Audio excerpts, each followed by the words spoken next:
This is the story of Kunti, a princess who became a queen, a mother who carried a secret, and a son born to greatness and abandoned to fate. In the ancient kingdom of Surasena, on the sacred banks of the Yamuna river, in what is today's Madura, a powerful Yadava king ruled with 15 children. His 10 sons trained in the arts of war and wisdom. His 5 daughters grew up in grace and devotion. It was a kingdom full of promise and full of life. His firstborn daughter was Preeta, and among his sons, Vasudeva, Preeta's own brother, who would one day father one of the greatest souls the world has ever known. That is none other than Krishna. But King Shurasena has made a vow long before Preeta was born. His firstborn child would go to his childless cousin King Kunti Bhoja, and when Preeta turned 5, that vow came due.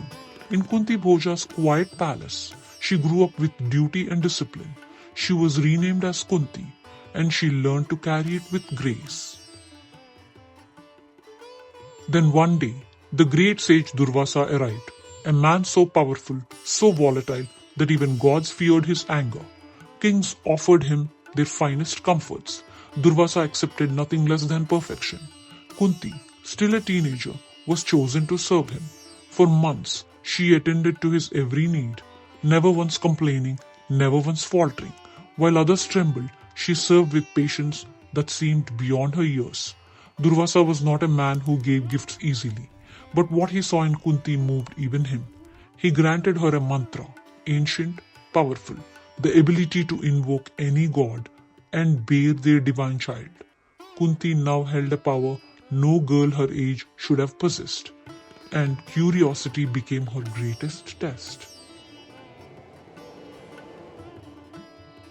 What you're about to witness is one of the most extraordinary births in all of human history, the birth of Karna. One day, as Kunti descended the palace steps, her eyes fell upon the blazing sun. Out of curiosity, she began chanting the sacred mantra sage Durvasa had given her. And from the heart of that golden brilliance, Surya, the sun god himself, descended before her. Surya looked upon her with both compassion and concern. You have invoked me with a pure heart, and the mantra cannot go unfulfilled. He blessed her, and from that divine blessing, a child was born. The ancient texts of Adi Parva describe the child unlike any other. Kavachena kavarnena janmana sahasamritam kundalabhyam cha deeptabhyam mukhamudbhasitam tadha, which means, born together with armor, the color of the sun, his face illuminated and radiant with 2 glowing earrings. But Kunti was terrified and trembling that she is unmarried, and in that world, this child could destroy everything. She made the most powerful decision any mother had made. She placed her son in a basket on the river and watched until the basket disappeared into the mist. In that moment, Kunti made a choice no mother should ever have to make. She didn't just give away a child, she gave away her right to the truth. And somewhere on that river, a boy was drifting toward a destiny she would never be a part of. She carried that silence for the rest of her life. Far away on the banks of the river, a humble charioteer named Atirada came to the river. What the river brought him, he could never have imagined. A basket glowing, carrying a child unlike any the world had seen. His wife Radha held the baby close. For years they had prayed for a child, and the river had answered their prayers. They named him Karna, and they both loved him as only true parents can. Many years passed. The girl who had given away her heart learned to live without showing it. Kunti emerged, composed, graceful and beautiful. She is now ready to face the world on her own terms.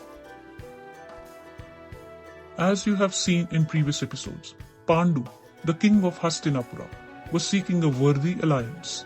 When word reached him that King Kunti Bhoja was arranging a Swayamvara for his daughter Kunti, Pandu and the great Bhishma set out immediately to the kingdom of Kunti Bhoj. Many princes and warriors came from across the land, but among them all, one man stood apart. Kunti adorned herself with grace, jewelry gleaming, flowers in her hair, every step measured and composed. She walked slowly through the Swayamvara hall, the garland in her hands, eyes moving carefully across the gathered kings and warriors. Some were powerful, some were wealthy, some were proud.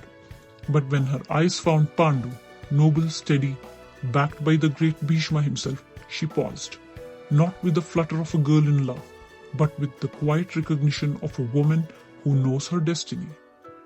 She walked toward him and placed the garland around his neck very happily. The wedding of the Kunti and Pandu was a grand one. Two great dynasties were united, the Kurus and the Yadavas, bound by the flowers and the fire. The whole Hastinapura blessed him. Bhishma himself blessed the union, and the world celebrated. But as the royal chariot rolled toward Hastinapura, Kunti turned just once toward the river and remembered. Somewhere on that river, a boy was growing up, not knowing her name. He was abandoned at birth, raised by humble hands, cursed by the circumstances of his own existence, and yet Karna became the greatest warrior the world had ever seen.